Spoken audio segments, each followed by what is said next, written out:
Woo-wee! I went fancy today. Got a box of coffin, right? The Nakatamale, the Muestra de Saca coffin. Not because somebody's buried in it, but because it's a cigar to die for. I love the Muestra de Saca line. I love the Nakatamale. I don't care for the foot band because you got to take it off, right? I get it. It's gitch, it's this, it's that, but I like them other bands better. I'm just going to tell you. Don't tell Steve. But I thought I'd bring out a fancy cigar, even though I'm telling a non-fancy story.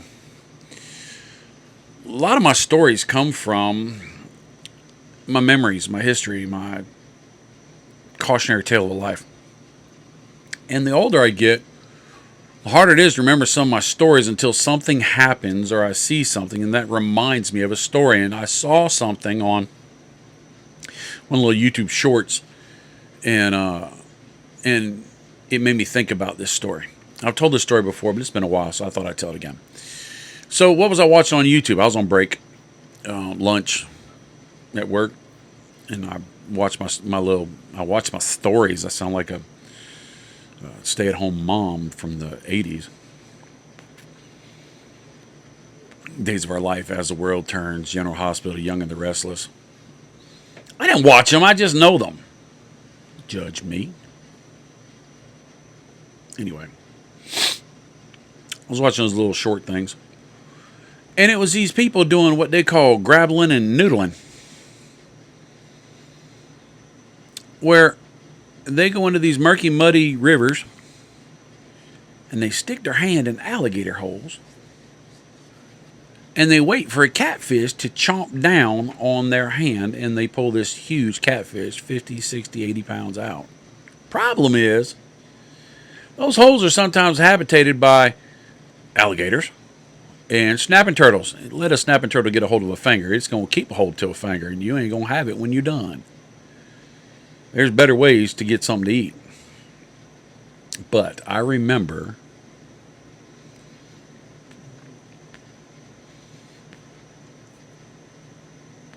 that you can get worked up in the moment and do something stupid. I'm good at doing something stupid. I've mastered at it. If they had it in college, I would be having a doctorate. Could be a professor of stupidology. Could. Dr. Doom. Anyway, I was young, 16. Moved from the city into the country. Met some country neighbors, country friends, and they were taking me out teaching me country things. Just fun. We went out fishing in a place called Watermelon Pond, which is more stumps than it is water. Tear up a boat in a heartbeat. The water's shallower. But we're out there fishing, and they started talking about frog gigging.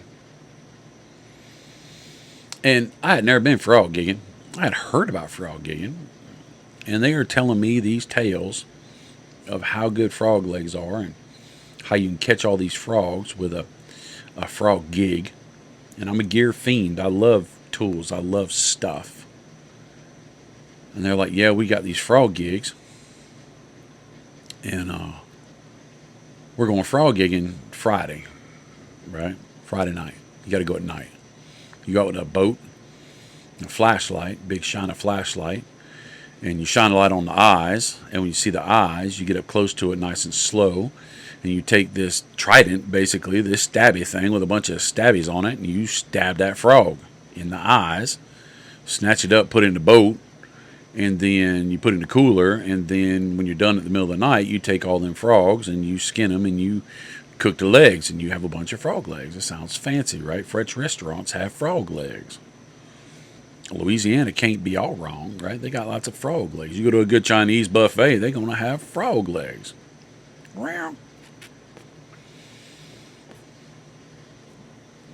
So, I wanted to go. They said, come on, city boy. That's what they call me. And so I couldn't borrow somebody else's frog gig. I had to have my own. So I went down to the local feed and seed tackle store, and they had frog gigs. Now they had a one hook frog gig. They had a 2-hook frog gig. They had a 3-hook frog gig. Then they had this big old 5-hook frog gig. Cost all of $12. A lot of money back then, especially for a boy who didn't have much money. But it was nice. It was black. It was big. Big as your palm. 5 little hooky spikes on it. $12. But you only live once. So I pulled out all my $12 and I bought that frog gig. Now, that was just the frog gig. The metal thing that went on the end of the pole. You didn't get a pole with it. I want to buy a pole there because they were expensive. So I went home and I found one of my mama's brooms. Boy, was she not happy. And I went into the shed and I whittled down the end a little bit, cut the plastic tip off of it. It was a wooden broom, but it had a plastic tip on it. Whittled the tip down. Stuck it in there, got me a couple nails and beat them nails in there and drove it in real good. And I practiced throwing it at trees and dirt and bent the prongs and made them dull, but felt like somebody. And I had my shiny frog gig. Showed up, got in the back of the truck with the boat, rode down to Watermelon Pond. It's getting dark. Put the boat in, we're talking and hanging out.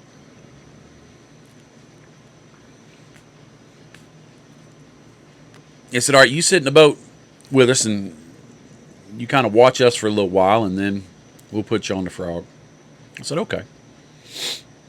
So they get out there and they got their 2-pronged and 3-pronged. I'm here with my 5-prong. Everybody's proud of my 5-prong, by the way.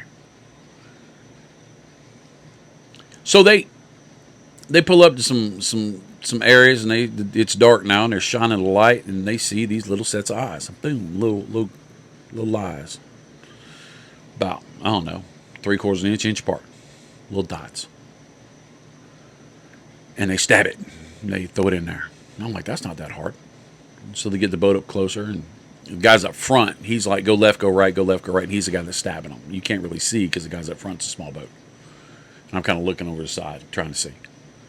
And so he's hitting the frogs. And then the other guy gets out the back of the boat, gets to the front of the boat, walks around. The boat doesn't flip over, thank God. And of course, the water was only like 3-4 feet deep at that moment. I told you Watermelon Pond was thin. So, shallower, I should say. This knock at tamale is much better in this story, I'll tell you that. So, they're frog gigging, and I start noticing that some frogs are bigger than others, duh. And you can't see the frog, you just see them 2 little lights and two little shiny dots. And you get frogs that their eyes are 1/2 inch apart, and they're small little frogs. Hardly good for eating is what they said. Then you get them 3/4 inch frogs, wide frogs. They're big old meaty things. Then you get them inch wide frogs. And there's some big old frogs. And so he said, you ready? I said, yeah, I'm ready. Let me get up there. And I got up there and he's shooting a Q-beam and I see a frog and I'm thinking this is easy as can be. We get kind of close to the frog and I pull back my frog gig and I pow, miss him. They laugh at me. Frog takes off. And usually there's more frogs around there, but as soon as you hit the water, they all take off. So we get a little farther around, miss the next frog. And they're like, man, we need to get frogs. Come on now. You're scaring all the frogs away. We only got so many spots to go to. So I said, all right. And so they get us to that next frog. And I hit him. A little bitty frog. I pull it in. They said, man, I wouldn't even stab that frog. That frog is so small, it's still got a tail. It didn't. Maybe a nubbin, but not much.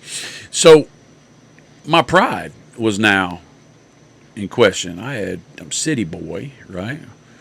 Got my 5 trident pronged. I got 2 misses and an itty bitty tadpole frog. And so I said, all right. And so we're shining the light. And way off in the way back a little way, is a fur piece. I see the granddaddy of all frogs. If this frog wasn't a whole meal in itself, I don't know what it was. Now, how did I know it was the granddaddy of all frogs? I'm telling you this because I know, because I had learned that the closer the eyes, the smaller the frog. The bigger the eyes, the bigger the frog. And the biggest frog we had was a walloper, but his eyes were only about an inch and a half wide. And it was very rare you get a frog that big, they said. The frog I saw, them eyes had to be more than 2 inches apart. And I'm like, I'm going to show these boys. And so I kind of swole up so they couldn't see the frog, because they would have probably turned or something, so I wouldn't have won because I would have had the biggest frog, because you know how boys are. And I'm like, I got him. Go straight. I see him. It's a good frog. Let's go. And they're like, man, we get these frogs over here. No, I want to get that frog. Let's get that frog. Come on, let's go get that frog. And he goes, all right, you tell me how to go. And they're shining a light, and every once in a while he'd scan around. You see the eyes. They wouldn't move. I'm like, please don't move. Please don't move. Please don't move. You see the eyes, and the light would come back across. You see the eyes, and there it was flashing at you, just bling. And I'm like, oh, Lord, I got some stories to tell. I have some stories to tell, but I did not know it was going to be this story.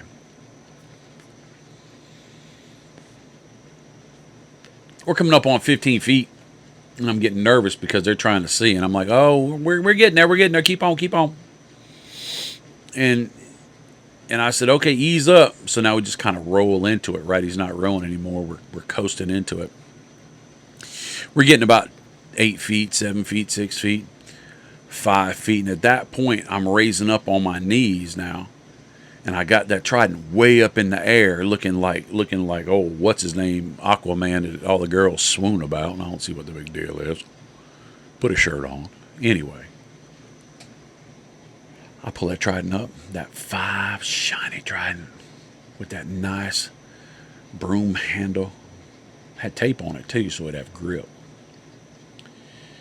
And there it is. And right about the time I go to drive down on the granddaddy of all frogs, one of the country boys behind me leans back and sees what it is.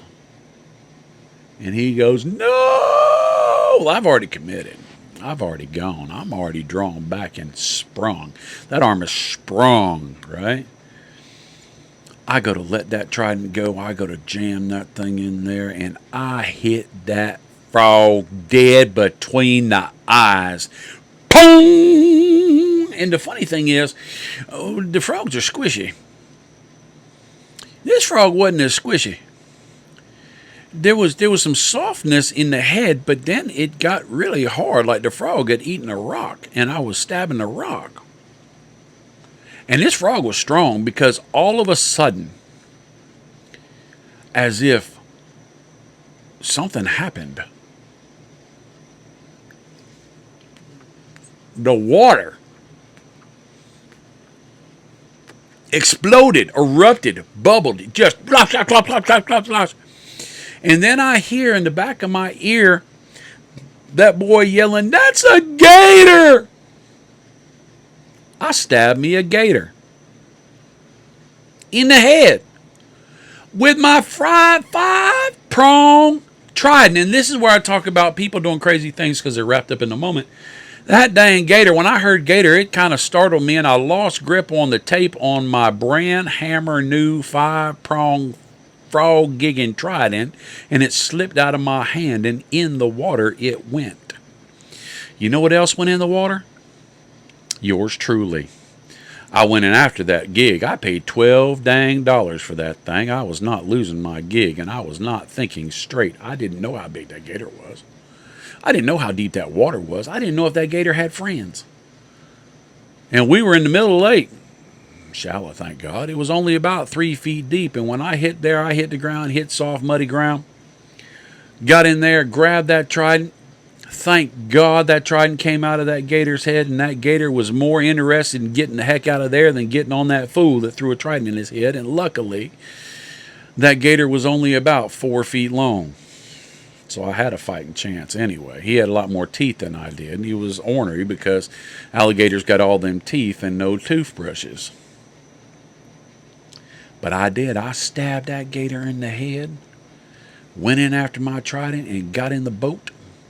and I was done frog gigging. I rested that frog gig up against the wall in the shop and never picked it up again because I was done. But as we went back in that boat, because we was dead, they said that's the craziest thing they ever done seen. And then they went to school, which I went to a different school, but I got to meet a lot of them guys because all the boys hung out with their pickup trucks at everybody's house and in the front of the Piggly Wiggly or the grocery store. And I wasn't called City Boy no more. You know what they called me? That's right, Gator. I said, oh, there's old Gator. What's up, Gator? Come here and tell that Gator story. And by the time I had left that town to join the Marine Corps, that Gator was 15 feet long. And that trident had went down into his gullet, and I actually crawled in and came out his tail hole with my trident and a brand new pair of Gator shoes. That story got bigger than Paul Bunyan and Babe the Blue Ox. Woo! Don't live your life like me unless you want great stories and scars to prove it, because I tell you what, gator fishing at Watermelon Pond, it's more exciting than frog gigging. But them frogs were tasty. And more tasty than that, it's this Dunbarton Tobacco and Trust Naka Tamale. I hope you laughed. I hope you smiled. I hope you knew what I was going to say before I said it. I hope I set that story up just so it was perfect for you. I really do.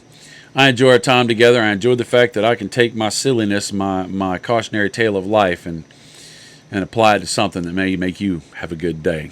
And when you're smoking a cigar, having a good day, having a peace, pause, relax, maybe you're grieving something, or celebrating something, or hanging out with friends, or just taking a moment, I hope you have a cigar that's fantastic.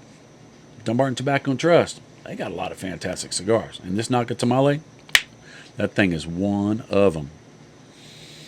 As good as a big old Gator on a 5-sprong spring tine trident. Let me find the words for it. I'll see you later. Later, Tater.